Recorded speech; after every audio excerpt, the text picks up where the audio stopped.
Well, hello again. Welcome to Horror in Detail.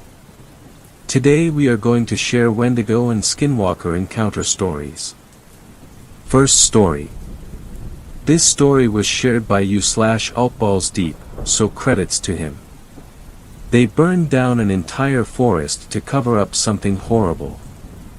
For my own safety, I will be using fake names for people and locations as I describe my experience. Whistleblowers often end up dead, after all. I used to live in a small town nestled up in the mountains, surrounded by a famous national forest. Let's call this town Greenville. Being born and raised there, I had an affinity and distinct familiarity with the surrounding mountain and its forest. Douglas, a childhood best friend, would accompany me on countless camping and hiking treks through the numerous trails located near our town. Now here's a disturbing fact you may or may not have known: an absurd number of people go missing in national parks and forests every year.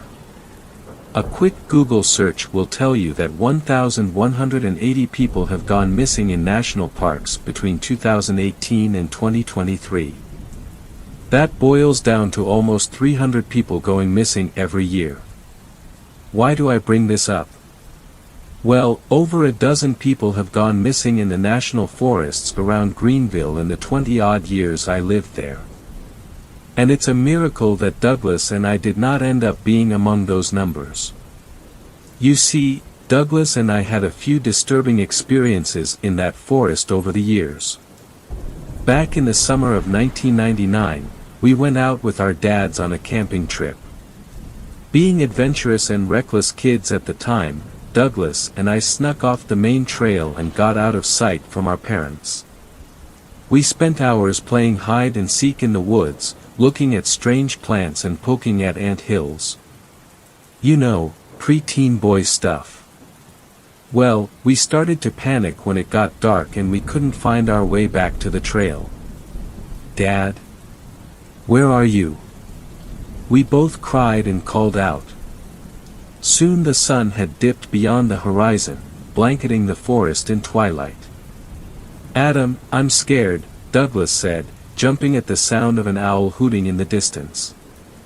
I took in a deep breath, looking around and thinking of a way to calm my friend down.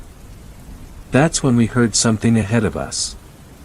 It sounded like the footsteps of a large man running across the brush at full sprint.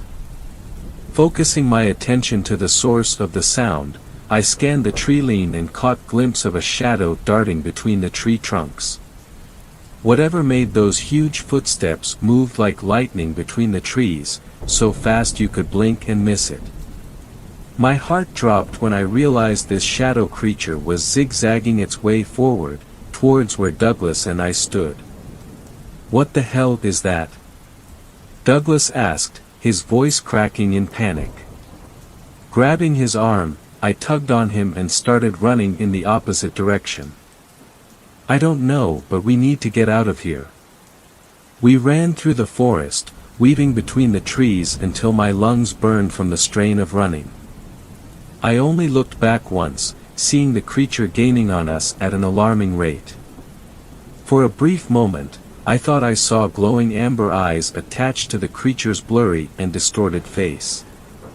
By some miracle, we popped out of the forest and arrived at one of the trail's flashlights were beaming through the tree line further down the trail, and we both sprinted full speed for the lights. At some point, that creature had stopped chasing us. We eventually ran into the people with the flashlights, who happened to be a search party that our dads had rounded up to go looking for us. Needless to say, we were in a lot of trouble and they didn't buy our story of being chased by a shadow monster. The next incident happened on my 21st birthday, back in the fall of 2008. My father took me on a camping trip up in the mountains and brought along a bottle of Jack Daniels to celebrate my legal drinking age.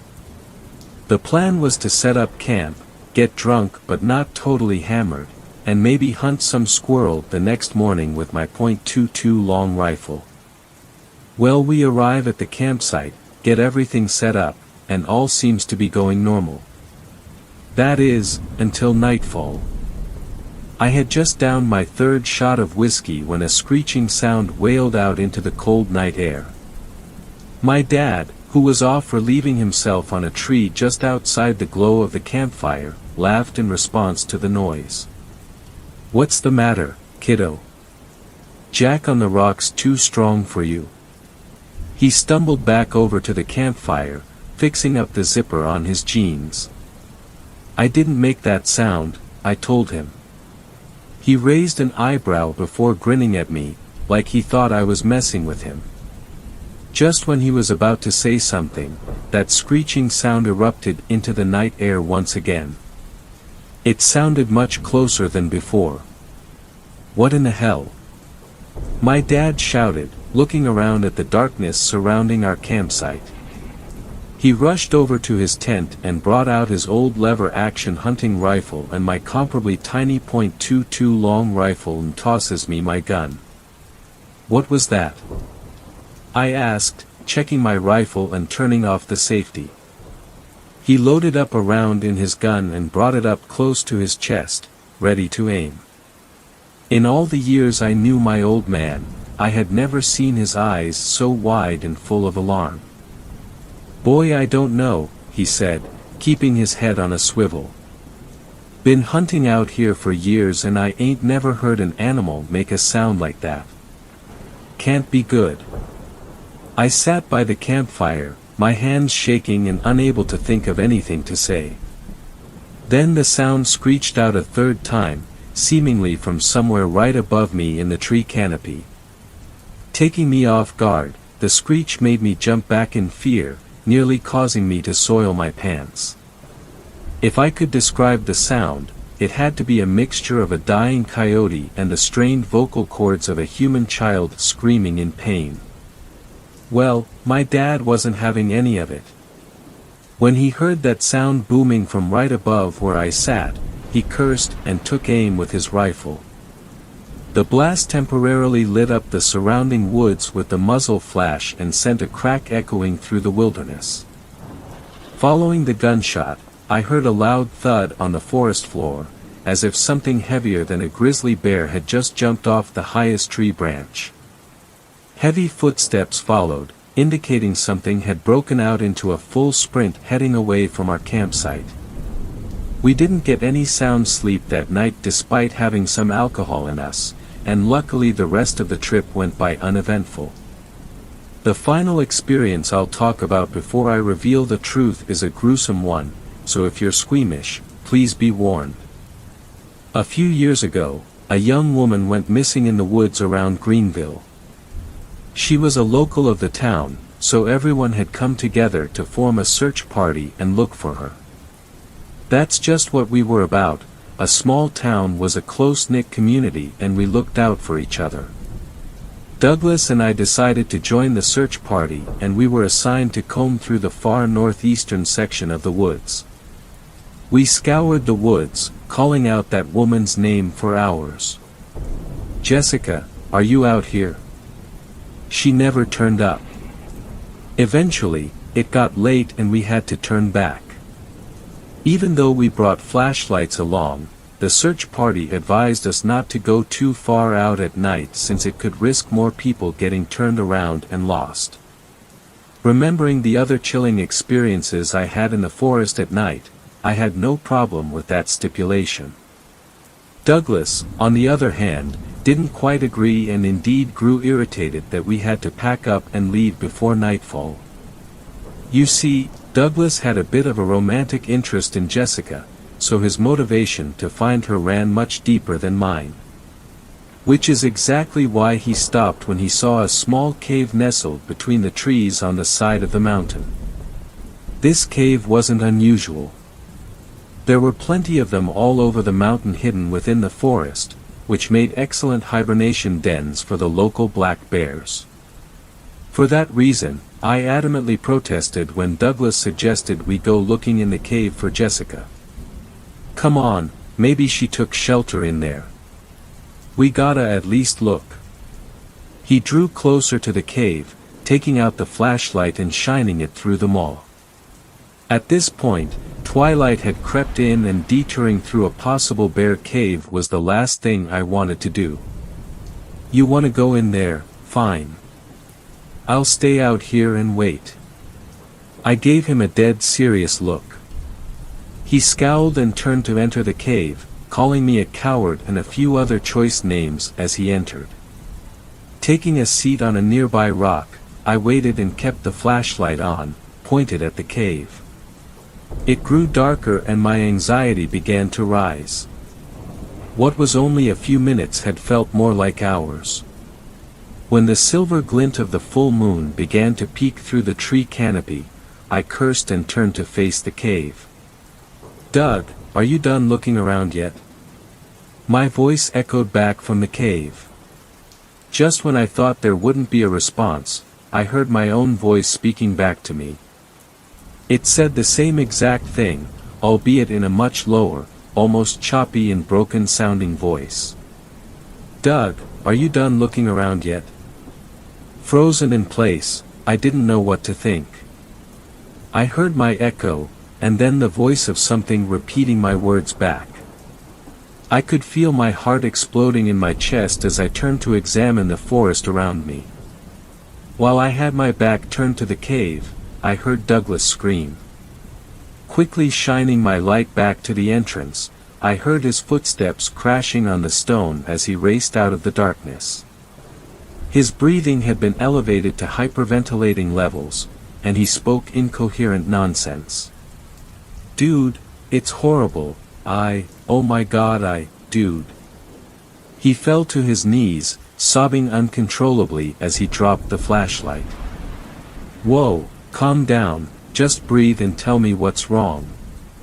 He continued crying non-stop, unable to piece together words. I sat there rubbing his back, glancing back up at the cave and wondering what he saw. When his sobbing grew softer, another noise began to grab my attention. It was a wet, uncomfortable, mouth-slapping sound. Think of a big dog chewing on a piece of raw meat. When I realized the sound came from the maw of the cave, I raised my light at the entrance and felt all the blood drain from my body. A tall, humanoid shadow stood inside the cave. Amber eyes locked with mine and I watched in absolute horror and disgust as long, lanky and inhuman arms ripped flesh straight off of a dismembered human leg. Blood dripped off the severed body part as the creature took the bit of flesh and stuffed it into a mouth I couldn't even make out on its oblong head. Then I heard that wet, deeply uncomfortable chewing noise as that thing ate the raw human flesh. At some point, Douglas must have noticed the creature because he broke out screaming at the top of his lungs. I screamed with him, and we both ran away as fast as our feet would allow. Fortunately, that thing did not follow. I am now convinced that what I saw in that forest was a Wendigo. You see, after all my traumatic experiences, I've grown an affinity to research the paranormal and the unknown. The Wendigo is a creature known for feasting on the flesh of humans, and seems to best fit the description of what I saw in the forest that day. Now, here's an interesting twist. The Wendigo has long been said to have a weakness against fire, silver, and cold weather. The reason I mention this is because the national forest around Greenville suffered a catastrophic wildfire back in 2021. Since then, disappearances in the area have stopped. But there's more. In my last year of living in Greenville, just weeks before the fire, a group of strange people arrived at our town. They drove all black cars with government license plates. At the time, I was working as a volunteer for the park ranger services. These strange people came to the park ranger office, asked a few questions to my boss, and disappeared off into the woods for hours before coming back and just abruptly leaving. 6 days later, the forest fire that would devastate Greenville and the surrounding mountain would begin. Call me a conspiracy theorist, but I firmly believe that the government stepped into a Wendigo crisis unfolding around Greenville. And their solution was to burn it all down. Second story. This story was shared by u/normalalfalfa8523, so credits to him. If you see a Target store in rural Appalachia, keep driving. One day, while typing away on my computer, I got a call from my sister, Anna, in the middle of the workday. This was unusual because we weren't particularly close and usually only talk a few times a year. From the second I picked up, I knew something was wrong. "Adelia?" she asked, sounding stressed. "Yes," I answered. "What's going on?" "It's our Uncle Jim. He fell again." I sighed. My Uncle Jim and I were very close when I was growing up. He stepped in to help my mom with Anna and I after our father died and was the only father figure I knew. Up until last year, he was very healthy, at least for a 70-something man who'd smoked since he was 14. About a year ago, he fell off a ladder one day while painting his living room and his mobility never fully recovered. He'd fallen earlier in the month and sprained his wrist. He also had his electric shut off a few months back due to forgetting the bill. He seemed to be losing his self-sufficiency bit by bit. "I know you don't want to hear this, but I think it's time we started looking at nursing homes for him," Anna said. I shook my head. "No, we can't do that to him. He doesn't want to leave Rex in some dog shelter and he loves his gardening. He would also hate being stuck in some room all day." "Adelia, he wouldn't be stuck in a room all day. They have activities. He could make friends there." "No, we'll figure something else out," I cut her off, determined to make her see my point. "I care about him too and I'm not happy about this either," responded Anna. "But I'm scared that if we don't do something soon he's gonna end up seriously hurt or worse." "What about hiring a home health aide?" I asked. "I've already looked into that. Pickings are slim around here on his budget and so far I haven't been able to find anyone dash." "I'll do it," I volunteered without thinking. "What?" asked Anna, sounding surprised. "I'll move back and be his caretaker. My job's remote and I can clean out the extra room at his house to stay in." "Are you sure?" she asked. "I know you've been doing really well in Louisville." "I love it here," I admitted. "But I want to help Jim. It's the right thing to do. He was always there for us when no one else was." "I mean that's great, but aren't you worried about living in the same town as Chase?" she asked. I sighed. "The protection order's still in effect and Jim has plenty of guns and a big dog. I think I'll be okay." "Well, I got to get off the phone, but if you're serious about this I can talk to Jim." "I am," I responded. After ending the call I sat there in shock. I knew I wanted to be there for Jim, but I couldn't believe I was moving back to the small West Virginia town I had to flee just 4 years ago. I spent the next 2 weeks packing my things and tying up the loose ends of my brief stint in the city. I knew I would miss it. While a lot of my friends craved the wide open spaces, farmland, and light traffic of smaller towns, I felt nothing but dread the second I left city limits. I'd enjoyed growing up in the small town, but as I got older the facade of it being a safe and quiet place began to disappear. Things seemed to get really bad when a local factory closed, leaving many people out of a job. Drug use was also rampant in the area and an increase in theft and property crimes followed.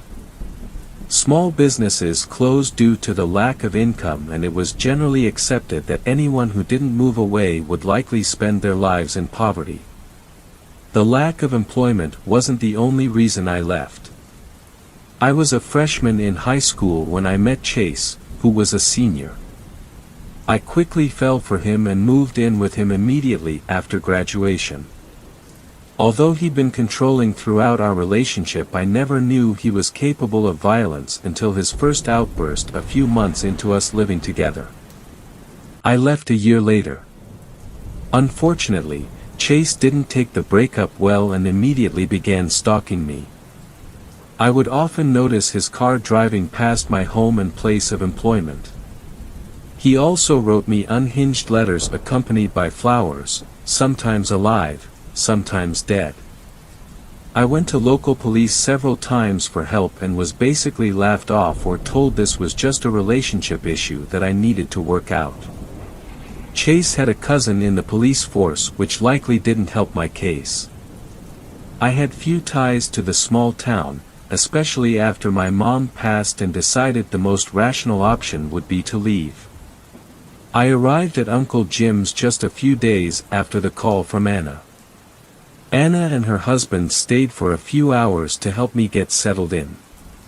Jim seemed really glad to have me around. As much as I hated to admit it, I could see why Anna was thinking about a nursing home. Jim would insist on doing everything himself, and within the first week there were a few false scares and forgotten pots on the stove. Eventually he started to feel more comfortable with me helping around the house and seemed to enjoy having more time to just sitting on the porch with Rex. Even though I missed the city, I began to feel somewhat more comfortable at Jim's. I still felt a tad uneasy when I went into town, though, because Chase still lived locally. More than anything, I found myself getting bored. I didn't have any real friends here and there wasn't much to do. One evening, I found myself taking a drive after Jim went to bed. I just needed to get out of the house for a while. I stayed away from town and was listening to music with my windows down on the back roads. I was actually having a pretty good time until I noticed a truck behind me. I didn't think much of it at first, but they seemed to be gaining on me despite the fact that I was driving well over the speed limit. There weren't any other cars, so I figured they would pass me. They didn't. I glanced up at the rear view mirror and quickly looked back down. The driver was a male around my age. I couldn't see him that well, but he did look a lot like Chase. It was hard to say for certain since I hadn't seen him in years. The truck continued to aggressively follow me. I began panicking, fear welling up into my chest. I reached into my purse for my phone. Damn it! It wasn't there. I remembered putting it on the charger and I must have forgotten to take it off.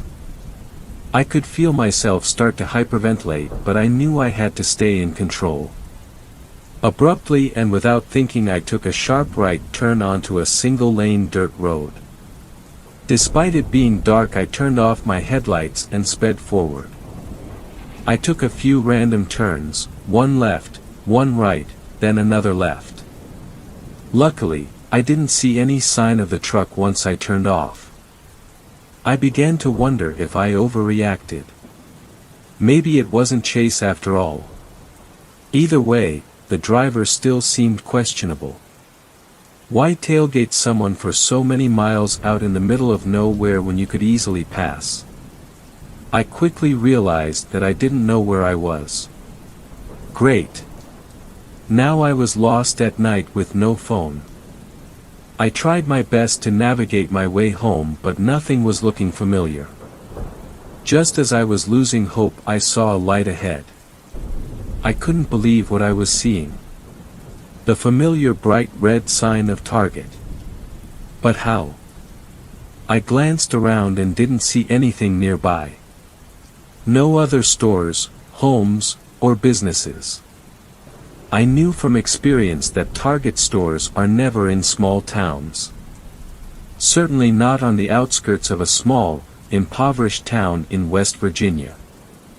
I slowly pulled into the parking lot.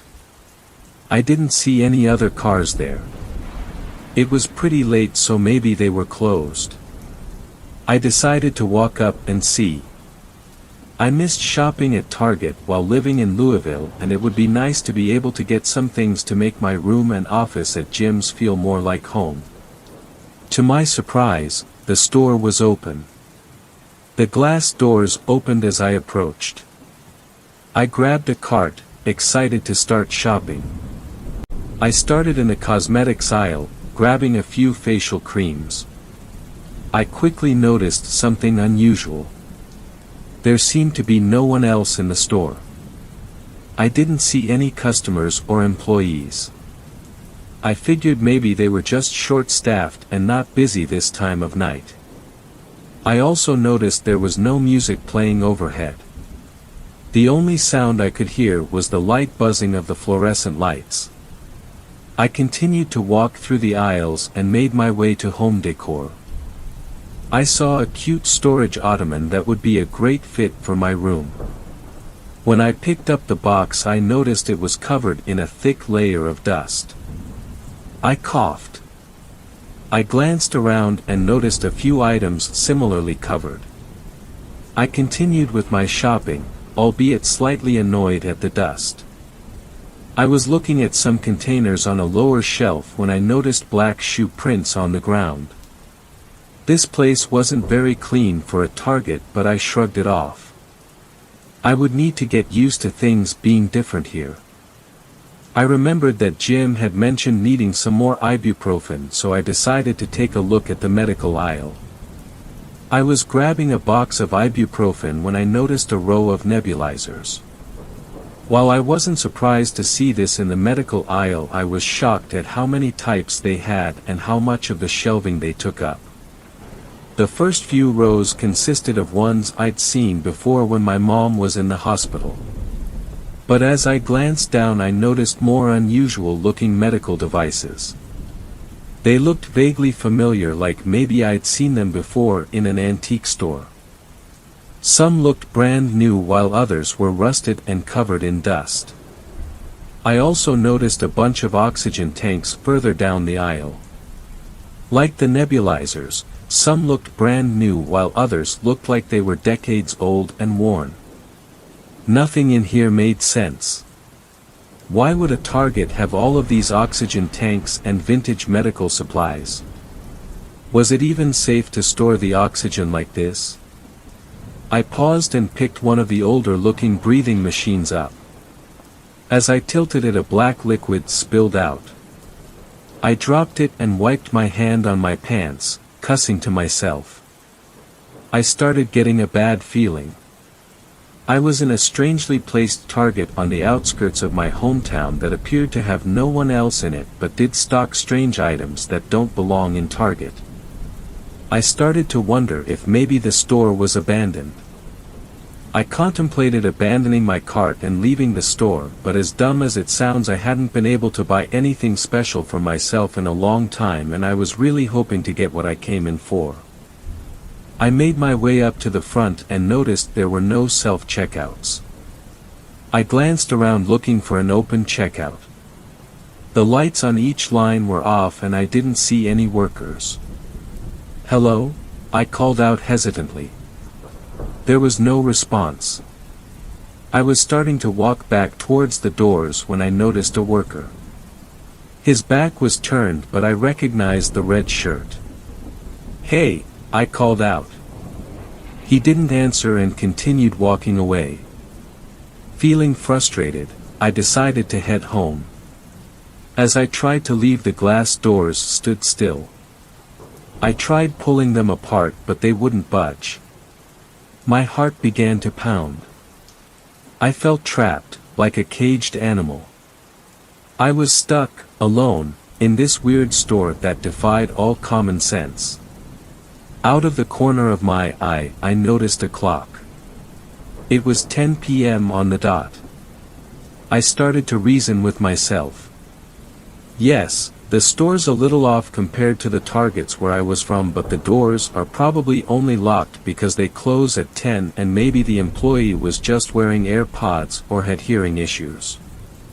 I started walking back through the store and saw the employee.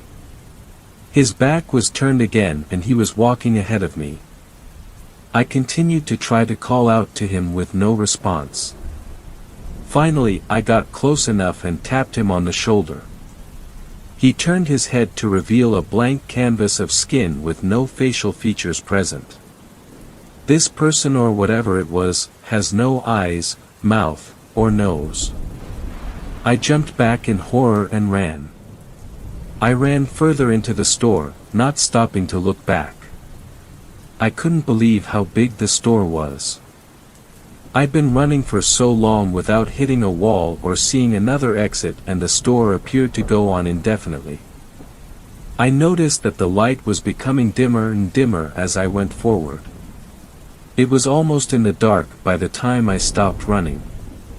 The setup and merchandise of the store was becoming less and less familiar as I went further in.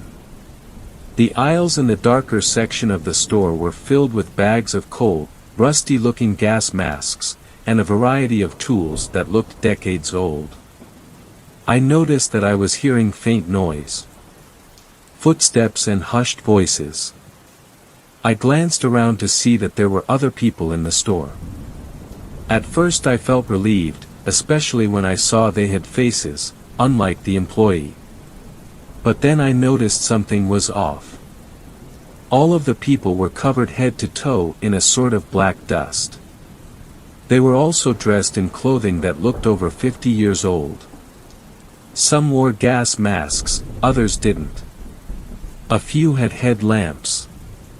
I knew coal mining was a big industry in West Virginia, but nothing here looked modern.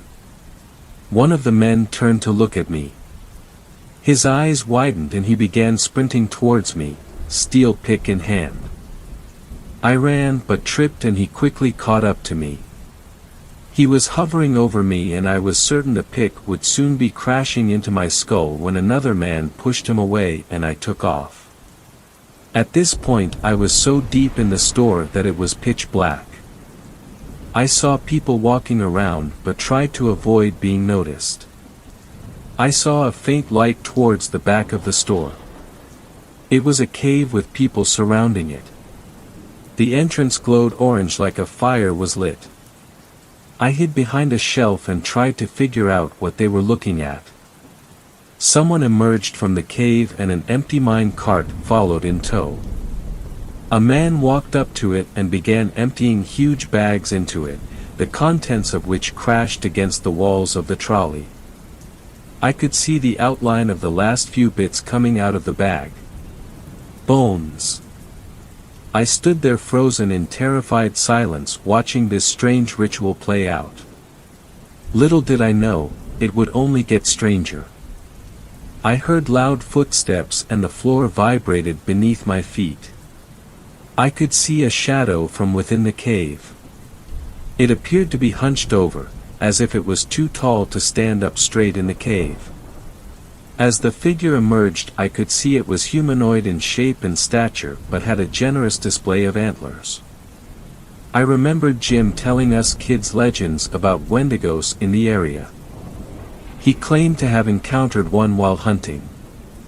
I didn't believe him at the time, especially with his track record of telling tall tales, but there was nothing else that could describe what I was seeing. The Wendigo let out what I can only describe as a demonic screech. It spoke in a low, distorted voice. "I need more," it yelled.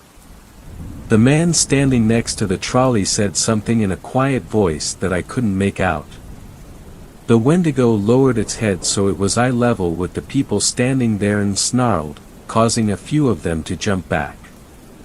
It then retreated back into the cave. "What the hell?" I whispered.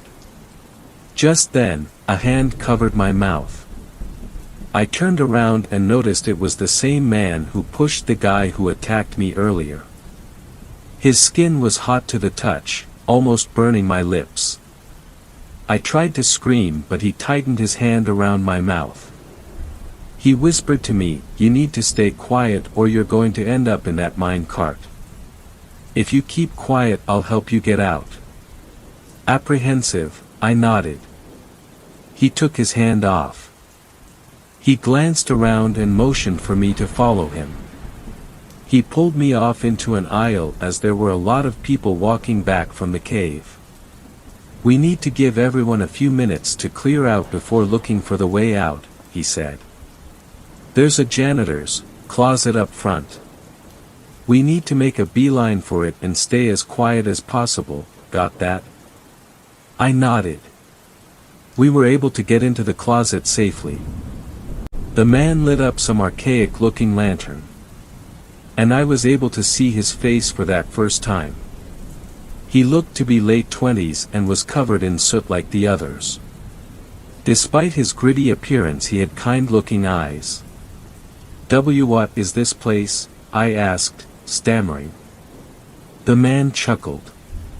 "It's whatever you want it to be. For some it's a bar, others a casino, hell, I've even seen it be a strip club." I gave him a confused look. "Look, I don't have time to go into all the fairy tales and lore behind this place, but it's basically the perfect storm of cryptids and angry human spirits," he explained. "West Virginia hasn't treated its people so well for a long time and hasn't treated the environment much better. When you have hundreds of people dying an early and ugly death because of unsafe working conditions, their spirits tend to stick around. The cryptids weren't happy with their land being invaded either, so we teamed up and here we are. The cryptids require so many human sacrifices each year in order to maintain their alliance with the human spirits. The human spirits are happy to pitch in because most here are full of rage and want revenge on the people living now for enjoying the fruits of their labor." I stared at him. "My name's Andy, but the way," he said casually. "So this place is like a live trap for humans?" I asked. Andy nodded. "Pretty much. People who happen to pass by see something that would draw them in, like moths to a porch light." I felt embarrassed. I fell for thinking a target would be in the middle of nowhere. "Were you a coal miner?" I asked, trying to wrap my head around this. Andy nodded. "Yeah, I died way before you were ever born." "Was it a collapse?" I asked. "No, it was lung complication," he responded. "Wait, so if all the human spirits here are angry and need sacrifices, why are you helping me?" I asked. Andy shrugged. "It all's starting to lose its luster for me. Don't get me wrong, I'm angry I died so young, especially because my daughter wasn't even 2 yet, but making other people suffer a worse fate isn't gonna change how my life turned out. When it's just drunken assholes walking in here hoping to cheat on their wife, I don't feel so bad, but you look like you have your whole life ahead of you." Andy and I talked for a while, waiting for the others to clear out. Andy told me that once daylight hits, the target will disappear. If I'm not on the outside, I'll be stuck hiding in here until I'm caught and sacrificed. At some point in the night, I heard a distant scream. It was definitely a human being killed. I could tell Andy tried his best to act like he didn't hear it and to distract me, but I knew what I heard. About an hour after we got to the closet, Andy opened the door and looked around. "It looks like the coast is clear," he said, smiling. "But where's the way out?" The door was locked. "You have to go out the same way you came in. The laws of reality still apply to the door you entered through. So if it was locked, we need to break it or pry it open." "Okay," I answered hesitantly. Andy and I carefully began making our way to the front of the store. Andy grabbed a crowbar off a nearby shelf. Once we were up front, he began prying the door open. The sound of a security system blared the second it opened. Before I could leave the store, someone grabbed me from behind. It was one of the many human spirits. They all came running when they heard the security system. They began to surround me. The one who grabbed me, a large gruff-looking man wearing overalls and covered in soot, began to strangle me. I tried to fight myself free, but it was no use. I felt the breath leaving my lungs and began to feel dizzy. Just as I was accepting my fate, a familiar face emerged from the crowd. Andy hit the man holding me in the face with the crowbar, bloodying his mouth, then yanked me towards the door. The others attempted to grab me and Andy. One tried to grab my arm and I clawed and bit him until he let go. As Andy and I got closer to the slightly open door, the spirits began pushing us up against the glass. It felt like I was being crushed. Andy managed to make enough room to move me closer to the door. The crowbar had fallen during the struggle and I couldn't reach it. I was going to be crushed if I didn't get this door open. I pulled at it for what felt like forever, my fingernails breaking off and bleeding in the process.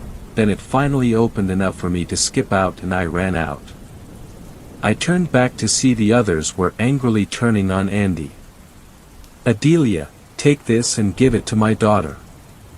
He yelled and tossed a worn envelope out the door. I inched back towards him. "I'm gonna help you, Andy," I said. "No," he screamed, "just make sure my daughter gets the envelope." I hesitated, then grabbed it and ran to my car. I peeled out of there and was quickly back on the road. I was shaking and hyperventilating the entire drive. It was daybreak by the time I made my way home. Still in the driveway, I looked at the envelope. It was heavy. The outside had a name. The ink was so faded I could barely see it. "Josie Reyes," I read. On the inside there was an old-looking watch. I looked it over for a few minutes. Just then there was a tap on my window. I jumped. It was Jim. "Good God, Jim, you scared me," I gasped as I got out of the car. He looked concerned. "Where were you? You look like hell." I shook my head. "It's a long story. I went shopping but I got lost." "You look like you've seen a ghost," he said. I saw something, that's for sure." Jim gave me a knowing look. "You know, I've seen a lot living here all these years. I was kind of glad when you moved away, thinking maybe you'd be spared some of the strangeness that comes along with living here. But there's more good here than bad. There's so many good people around here that would literally give you the shirt off their back. I guess what I'm trying to say is when a beautiful landscape and caring, hard-working people are exploited year after year, things start getting weird. The politicians who line their pockets may not be keeping score, but Mother Nature is supernatural forces too." I nodded. "Jim, do you know someone named Josie Reyes?" I asked. "Yeah, she plays poker here every Saturday," he responded, looking curious. "I have something I need you to give her." I told him. Third story. This story was shared by you/Queens_Jester, so credits to him. Something lies beyond the Alaska Range. Day 14. I suppose I should preface this with some kind of backstory, but I'm entirely unsure of where to begin. I don't know if I should write most of what's happened here down in the first place, as it's rather unfathomable, to say the least. The last time I looked out the window I saw those things, and I still can't believe they're real. But I gather that as I see them in the flesh, they are indeed real, and they are coming for me. It's been approximately 14 days since I arrived at this small cabin in the forest just beyond the Alaska Range. I rented it out with my 3 friends, Jesse, Alex, and a native Alaskan, and we planned to stay here for at least a week, but things changed. I guess I knew the moment we entered the woods, something was wrong. I could feel the atmosphere change as the car drove into the canopy of pines and aspens, a kind of weight compounding onto me. The air around the car seemed to seep into the vents with a vile stench unlike that had been there just moments before. All of us in the car reacted to it almost instantaneously, pinching our noses and blaming the one next to us for the smell, though when I bent to the vent and took a good whiff, I scrunched my nose even further, exclaiming the horrid stink was coming from it. Nah, it's definitely from Jesse and those gross hot dogs from the gas station earlier. Alex barked, giggling as he playfully shoved the curly, golden-haired man sitting next to him in the back seat. Shoulda ate 'em without the chili sauce. Jesse, the accused, pushed his friend back and proclaimed his innocence. Wasn't me. I already went to the bathroom, maybe it was Cheyenne. Just 'cause she's a girl doesn't mean she doesn't do that kind of stuff. I furrowed my brows at being the next to be accused. I just told you it was the vents, guys. Even though I reiterated my words, they still argued with each other, the older of the two giving the other a noogie on his head after trapping him in a headlock. I turned back in my chair to face the front and closed the vents I could reach. What do you think it is? I inquired to the person driving, a raven-haired, olive-skinned man who was firmly grasping the steering wheel and peeked a glance at me. Probably just some dead animals or something. Nothing to worry about. I took his words as reassurance. For some reason, this man was always able to keep me at ease with just a few words. His name was Inuk and he was Inuit, part of one of the main tribes here in Alaska. I always thought it was strange he was so far south, but he said it was because his family sought exploration. Out of the three of them, Inuk was probably my closest friend. I'll miss him. When we arrived at the cabin, it was nearly dusk already and we still had to carry everything in, blankets and pillows, food and drinks, a few things to keep us busy over the next week. While hauling in the goods from the trunk, the smell seemed to have followed us the entire way, wrapping its heinous tentacles around our nostrils. Gah, it followed us. Jesse whined, absent-mindedly rubbing his nose to push the scent away. Told you it was you. Alex laughed as he towed one of the last baskets inside. Jesse shoved him forward and the four of us made our way through the door. I can guess that Inuk's expression as he turned to me after locking the door behind us was for the same reason as I'm writing about this now.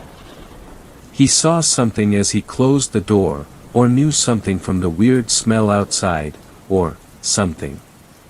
He was pale when he looked at me, eyes wide and mouth partly open.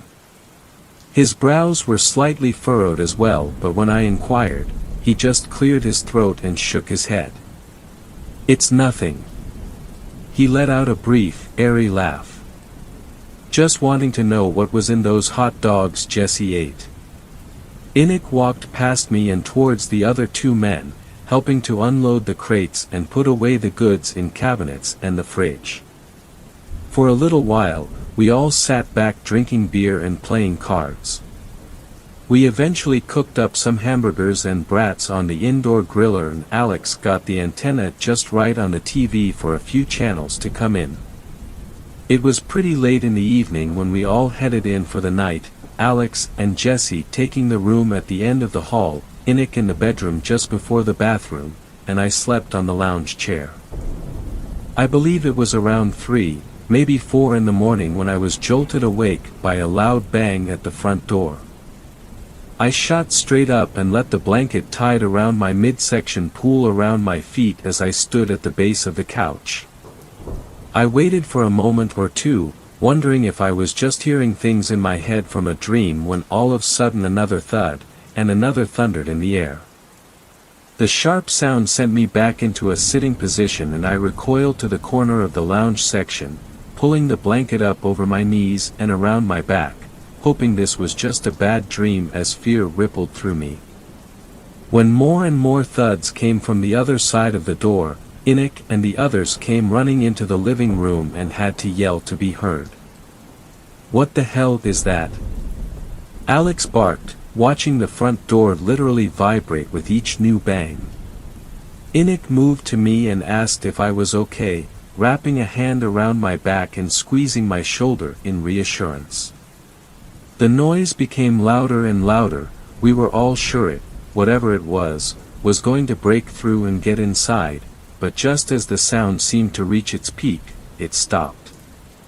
"What the fuck?" Jesse broke the silence and slowly stepped towards the door, unconsciously taking lighter and lighter steps as he got closer. When he reached the door, he placed his open palm upon it and felt for something, anything. When there was nothing, he put his ear to it in hopes he may hear whatever it was that was originally making noise. Again, nothing. He pulled back and swallowed hard. "I'm gonna open it," he proclaimed, taking the lock in his hands and undoing it. "What? What the fuck, no." Alex denied, gripping his friend's shirt at the back to try and pull him away. "We don't know what's out there." "Exactly." Jesse yanked his shirt free from Alex and took hold of the doorknob. "It could just be an angry buck or something, Dot. And you wanna let it in?" Alex attempted to hold the door closed and pushed Jesse away, but the shorter man kept hold of the door handle. "It could also be someone who's hurt and needs help," Jesse proposed. Alex looked at me and Enoch, possibly looking for an explanation why anyone would be out here besides all of us. He looked back to Jesse and gave his own explanation. "If it was someone who needed help, don't you think they would have said something by now, not hit the door millions of times to scare the shit out of the people inside?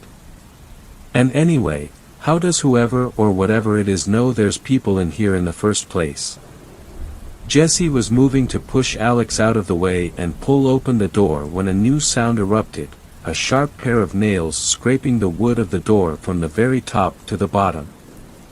When the sound became louder and faster, as if whatever on the other side was becoming more vigorous in its motions, the two arguing men backed away slowly, the couch now at their backs. Then, a thud, then another, and another. A soft whine, like that of a newborn goat or lamb, rang in the air for several seconds, followed by more thuds and scraping. Looks of horror were plastered across everyone's faces while the noises pressed inside between the cracks and crevices of the door frame.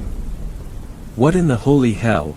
Jesse whispered, his breath hitching when the noises suddenly stopped again, perhaps reacting to the sound of him talking.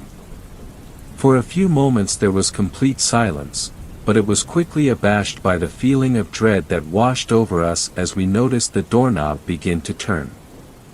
Jesse flew to the door and shut the lock again, backing away just as quickly. When the door didn't open, the handle began to turn back and forth repeatedly, the continuous clicking of the locking mechanism held in place by a thin rod was like literal music to our ears. But a far more hideous noise was to come. The clicking ceased and the knob stood still, thumping and scratching taking their places. A voice was then heard, unlike any other voice I have ever heard before it, a voice that held no rhythm, no cadence, no real sound behind it, like when an animal tries to speak and sound human but isn't. "Let me in." Day 15. Supplies are running low. I've got about 2 more days of granola bars and tuna packs, but my water stash is just about spent, only about a fourth of a 1-liter bottle and a full regular-sized water bottle. If I space it out, maybe I could make it last, but, who knows?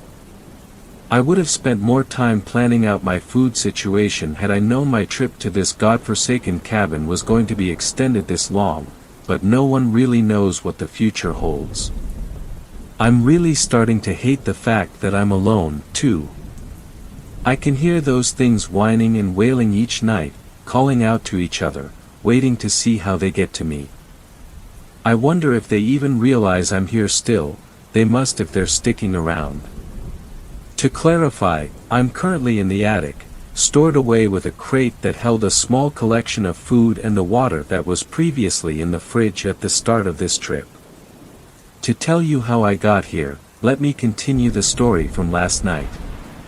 The thing on the other side of the door spoke to us in a voice akin to what a cat sounds like when it tries to talk like a human in those weird internet videos. It was more of a whine mixed with a shrill, nasally sound than the sound a voice makes when two people are talking to each other. Nonetheless, we understood it clearly.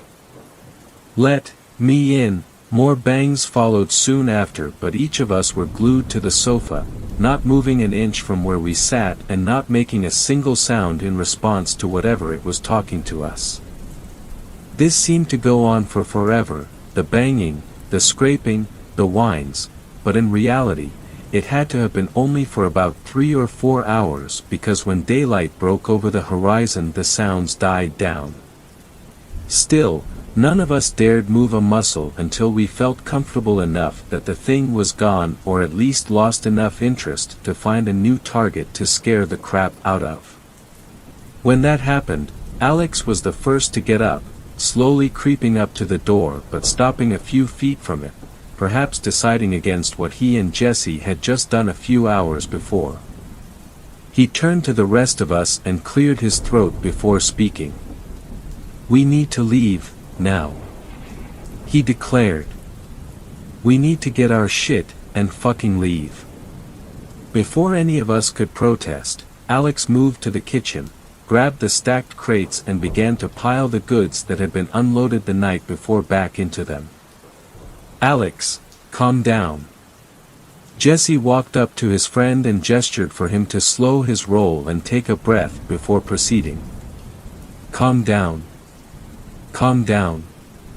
Alex looked flabbergasted at the man before him. Had he not just seen what he had seen?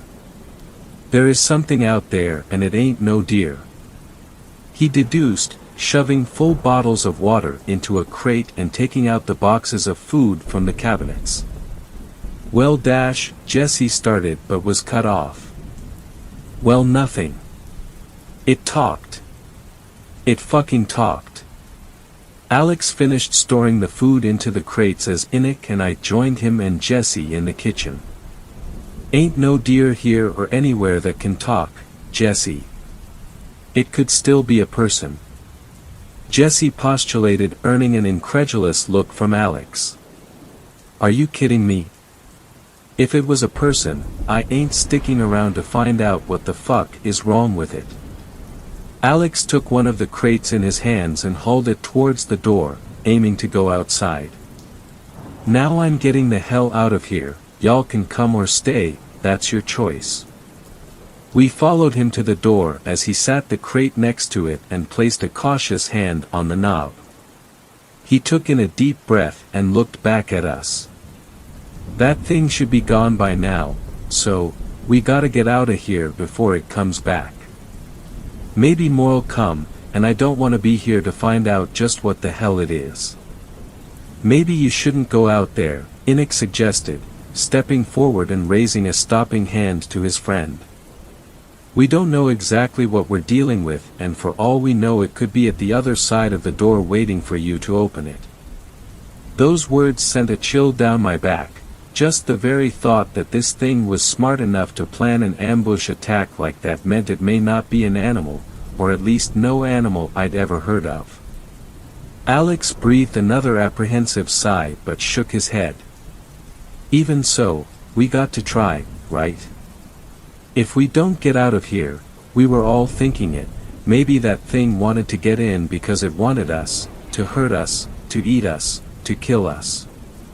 We didn't know, and the fear of the unknown was driving Alex to move.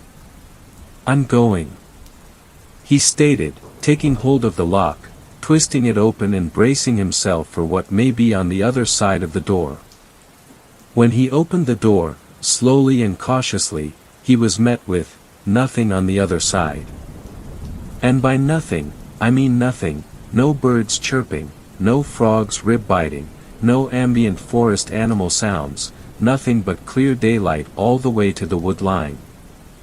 I could hear Alex breathe a sigh of relief at the absence of some mythological creature waiting to gobble him up and spit out the bones.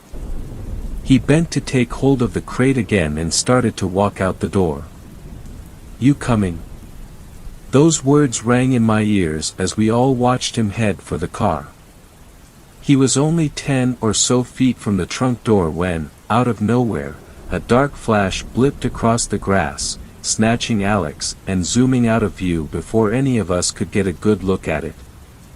It happened so fast, we didn't have much time to react. The crate Alex had been holding hit the ground with a soft thud, and for several seconds there was complete silence as we each processed what had just occurred. When we realized that thing had indeed been waiting for the door to be opened, for one of us to come out so it could attack, a loud scream sounded from the woods in the direction the flash had disappeared to. In that moment, Enoch moved to the door, slamming it closed, shutting the lock and placing his back firmly against the wood, shielding us from the outside. It took Jesse and me a moment to gather words, and just as I was about to speak, Jesse tumbled to the floor, soaking in the fact his friend had just been taken by some forest beast that none of us knew what it was. "What?" I looked at Jesse for a moment before taking a seat next to him and putting my hands on his shoulders.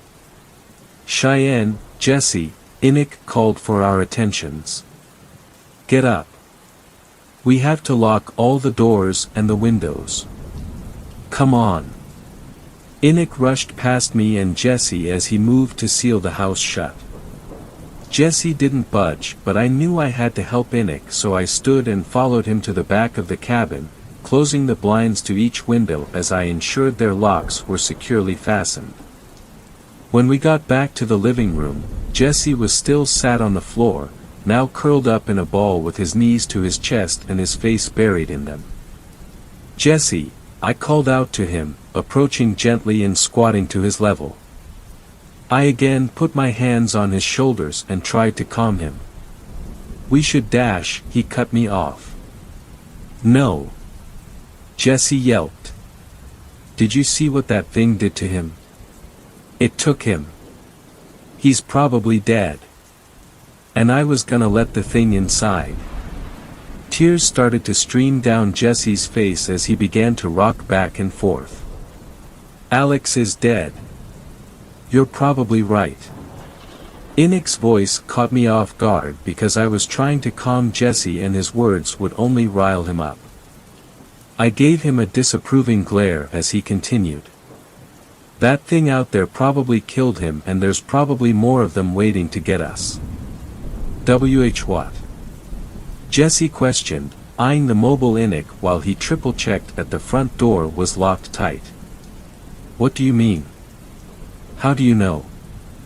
"Well, I wasn't sure at first, with just the smell and the weird atmosphere here the woods, but when I heard that thing talk last night, it made it all clear." Enoch leaned against the door and crossed his arms over his chest. "You know what it is?" I presumed. "I do." He nodded. "What? What the hell was that thing, then? And why didn't you stop Alex from leaving?" Jesse yelled as he got to his feet and clenched his fists in anger and confusion. It's got lots of names, but it's better known around here as a Wendigo." "What the fuck is that?" "Windy what? What are you saying, Enoch?" Jesse got closer to him. "It's a Wendigo," I uttered, and Jesse turned to me and raised a brow, unwilling to believe the words that had just come out of my mouth. "Excuse me?" he begged. "A Wendigo," I repeated. "Right?" I looked at Enoch, who nodded. "But I thought, those things aren't real, Cheyenne." Jesse pinched the bridge of his nose and took a seat on the couch as he processed the information being given to him. "It's just some native legends, something elders tell the kids of their tribes, so they don't go wandering outside the protection of their people. It can't be real." He breathed in a frustrated sigh. "Not real?" Enoch echoed. Did you see what just happened, Jesse? And the smell, the sounds that thing was making? That's exactly what it is. Jesse groaned and reiterated his words before Enoch could continue. No. I don't know what took Alex, but it wasn't some mythological creature that eats people and can only be killed with bullets covered in ash. There's no way that's even remotely possible. Jesse rubbed his temples and closed his eyes. But, what if it is? I suggested, sitting next to Jesse, who let out another groan. What if that thing out there actually is some kind of monster and it's not just, like, a bear or some angry person, or something? We could be in serious here. Okay, he laughed briefly, clapping his hands together and standing before putting his hands on his hips and looking between me and Enoch. Let's say it is this thing, this Wendigo, then what? What do we do? Somehow, magically conjure up some gun with ash bullets and take it and its friends out and get the hell out of here? What? Jesse threw his hands up in the air waiting for an explanation. We stay here. Enoch stated, causing Jesse to chuckle and scratch his head. If we try to leave, we'll end up like Alex. We stay here for a few days, we hold up and we wait. Wait for what? Who's coming for us? No one will even know anything's wrong until a week down the line, Enoch. We'll be long dead by then, if this thing really is what you say it is. Jesse grinned viciously, heading to the kitchen and pulling a beer from one of the crates that Alex had loaded. He cracked it open, tossed the cap on the floor, and took a swig. Can't leave, shouldn't stay. We're fucked. Jesse. No, we are. We really are. He repeated. You really think it can't get in? You think that a lock is gonna stop a whole-ass Wendigo? Are you high right now? He took another sip of his beer. Stopped it last night, didn't it? Enoch concluded. Jesse just looked at him. Obviously, even though it knows how to hunt, how to lure people out, it still has some limited intelligence. It barely knows how to function a door. If we keep things locked, ration our food and water, he looked at the nearly empty bottle of beer Jesse continued to drink, we can wait it out. It'll lose interest eventually, find something else to hunt. We all got quiet for a few moments, pondering Enoch's words and looking at each other. You really think we have a snowball's chance? Jesse joked, taking the last gulp of his beer and looking Enoch in the eye. The other man took a moment before answering, choosing to be completely honest with his friend. No. But we got to try, right? Day 16. We sat around the cabin for several days, about a week total before things started getting really hairy. Most days consisted of cards games and making plans on how to escape, often interrupted by the sounds of something running around outside and tearing the trees and foliage apart. Most nights were generally restless. We were all in the living room, huddled on the couch facing the door just in case something tried to break in. We wanted to face whatever it was head-on, even if it would have been a severely unmatched fight. The monster outside was effortlessly downing full-sized aspens and pines and tearing bushes and plants from their roots for whatever reason, and if it had the strength to do that, it had enough strength to tear each of us limb from limb. It wasn't until around 3 or 4 days into our isolation that the creature finally came into view one night. Jesse said he could see something coming out of the woods from one of the front windows, prompting me and Enoch to join him in peering out the corner of it at whatever was outside. What I saw scarred me for life, but I must say that if I was to ever encounter a true Wendigo, this creature fit the profile. It held a large buck skull over its head and stood nearly 7 feet tall. It had dark, Ashen skin and the flesh that stuck to its form seemed to be stretched so thin it may rip at any moment. The long, spindly limbs forced it into a gangle-like motion as it walked, bipedal, but slow. There was a large fur tied to its waist and draped over the lower parts of its body that swayed in the wind as it hobbled forward. Jesus Christ, what's it carrying? Dragging behind the creature was a large carcass, held by the back legs and being tugged along as blood and entrails spilled out. Is that a bear? It appeared to be a large brown bear, maybe a Kodiak, that the monster was towing along. Suddenly, it pulled the dead animal over its shoulder to land in front of it not a few hundred feet from the entryway to the cabin. We finally got a look at what all those trees and shrubs were being downed for. It was making a nesting area to rest as it ate, slept, and relaxed. It tore into the bear, clamping down on the intestines, flesh, and all. We all sat back as it consumed the forest dweller, holding back our vomit while watching it pulling tendons and slimy bits from the body. Jesse finally closed the curtains and we all quietly turned in for the night. Around the 7-day mark, Jesse was starting to get stir-crazy, unable to sit still and starting to rifle through the food and drink crates and fridge to see what we still had. He was getting antsy and unsure if we were going to be able to wait this thing out like Enoch said, but he eventually calmed enough for us to have another round of cards, poker this time. So, Jesse started, his voice trailing off as he awkwardly scratched his head and fidgeted with his cards. "What's up?" Enoch straightened his hand and looked at the taller man, watching him intently. Don't you think it's time for us to go?" Jesse didn't mince words.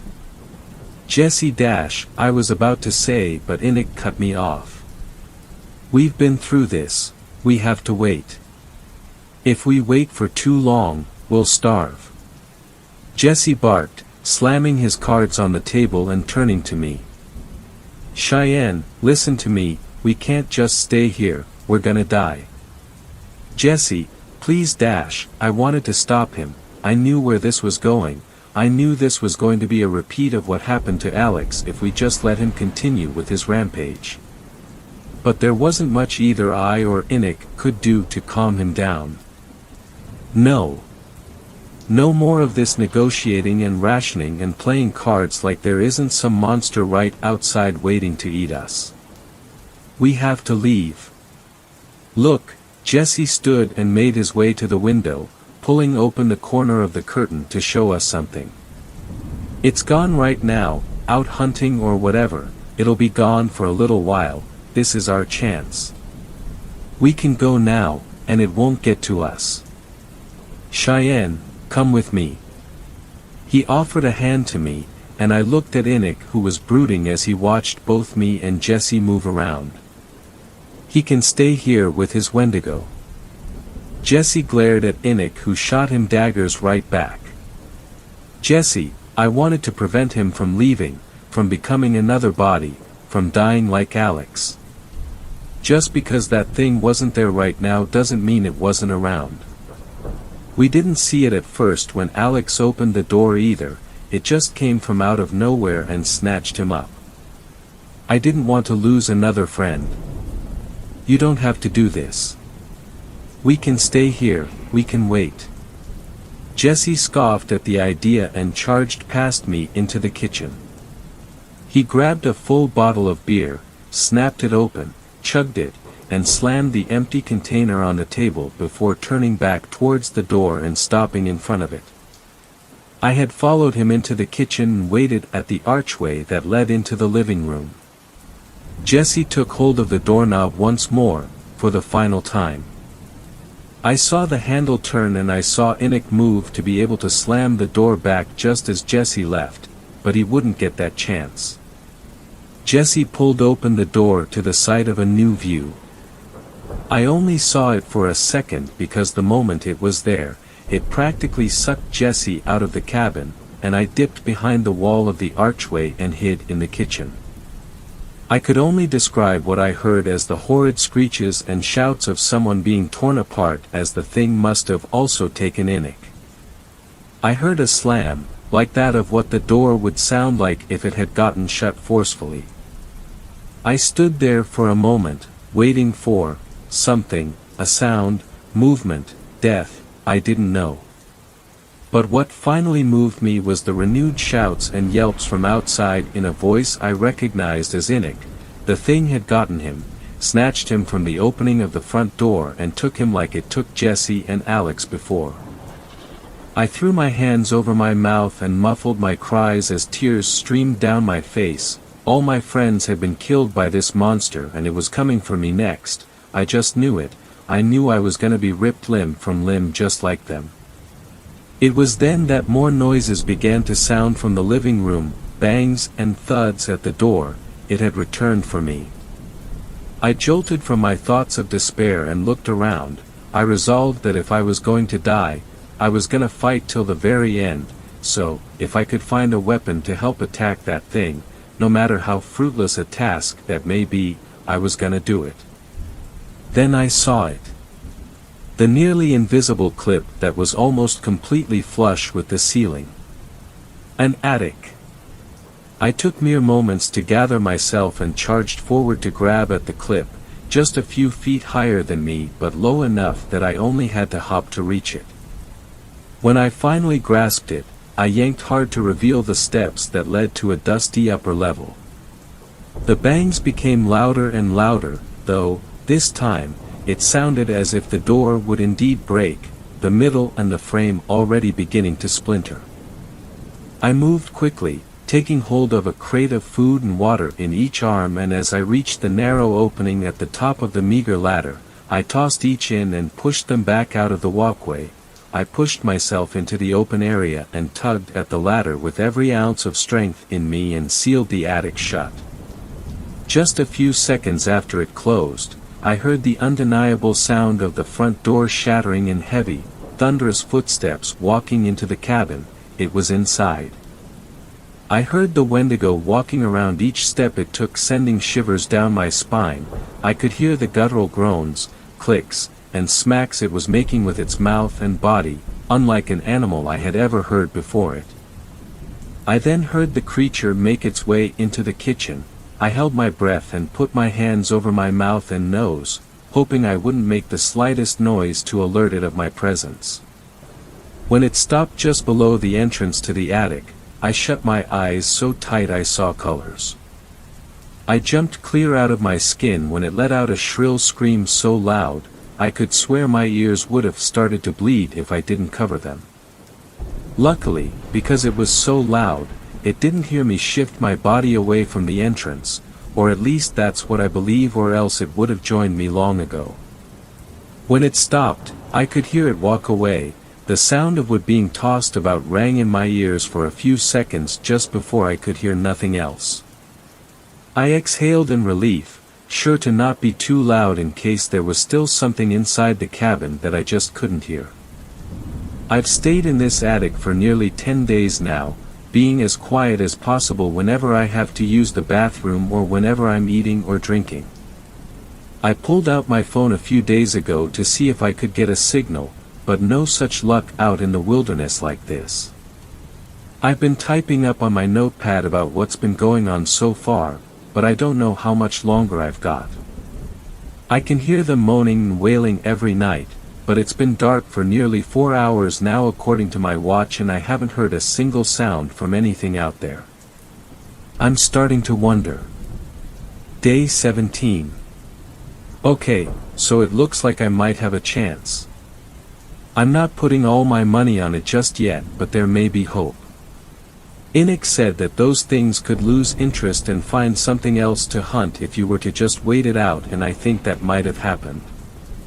The thing that came in probably thought it killed all the people left in the house and no one was left behind, but with the smell of the blood all around maybe it didn't notice my scent.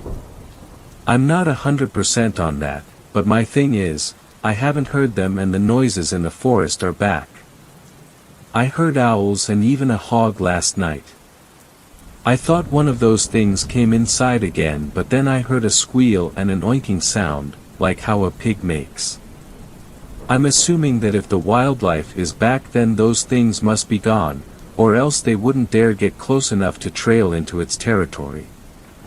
I'm guessing if I can wait for just a little longer to confirm my theory, I might be able to get out of here. I still have half a bottle of water, 2 packs of tuna and a granola bar. I'm sure I can make it. Day 18. Another night without any weird sounds. I'm taking this as a sign that the coast is clear. I've just chugged the last of my water and scarfed down the last of my tuna. If I get down there and I wind up dying, better to go on a full stomach. I've lowered the attic ladder and so far, so good. I don't hear much but the wind from outside. I think I can hear birds chirping from outside and the sounds of ambient nature, but it's unclear if there's any danger yet. Okay, I'm down the ladder and into the living room. The door is in shards, completely destroyed and covered in large claws marks on a few chunks of it. Looks like a bit of blood and hair is embedded into the crevices and cracks in it, too. I've taken a glance outside and there's no sign of those monsters, not even in that weird den thing one made from before. I see the car, it looks relatively unharmed and intact. I've got the keys firmly in hand and I'm gonna make a run for it. Here's hoping. Oh my God, I made it, I'm inside. I've tried the car, luckily it still runs perfectly even without being turned on for 2 weeks. Old piece of crap still works like a charm. I'm on my way out, finally.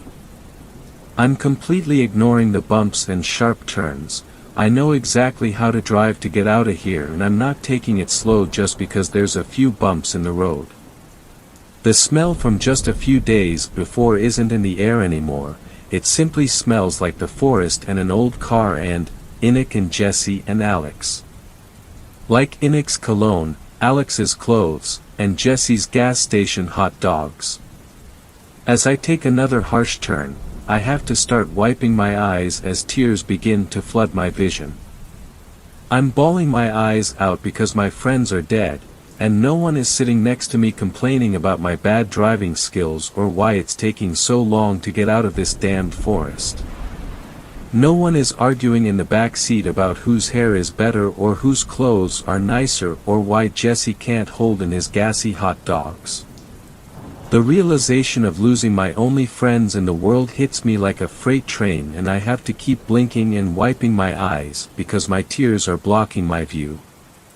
It's getting hard to breathe, I can tell I'm hyperventilating but I refuse to stop, I'm going home. I'm gonna tell Enoch's parents and Jesse's and Alex's that they died trying to get home, too. It took what seemed like forever, but probably was only 20 or 30 minutes, to reach the end of the forest. I made it out and onto a paved road and I sped like a woman with a lead foot out onto the highway as far and as fast as I could. I never looked back at that godforsaken forest. Day 22. I made to safety just a few hours after I reached the highway a few days ago. I drove and drove and drove until I ran out of gas, luckily running directly into a gas station just moments before. I told the clerk I had nothing on me, no money, no possessions, but if he'd let me use the phone to call the authorities, I'd stay inside with it and return it just as soon as I was finished. When I told the cops I had been attacked, I, of course, amended the story to a significant degree, sure to replace key aspects like the fact that it was a 7-foot-tall mythological creature with white skin and wore a deer skull for a helmet. I made sure to let them know that my friends had been killed as well, but that it wasn't safe to go into the woods to look for their bodies, the animal might just attack them, too. When they asked me what it was exactly, I lied and said it was a massive bear, or something like a bear, at least, that I didn't get a good look at the thing to give an accurate description. I told them they may want a large, possible 20 or 30 man team to get the bear, because even with so many men, it could easily tear each of them to shreds. That's just how powerful the thing was. The officer laughed at me over the phone, citing the words, "We have guns, sweetheart." So, it seems even if these men do set out to track down the bear that attacked me and my friends, they won't be of much worth in a fight. They didn't seem to take my warnings too seriously, but we'll just have to see how that plays out, in the end.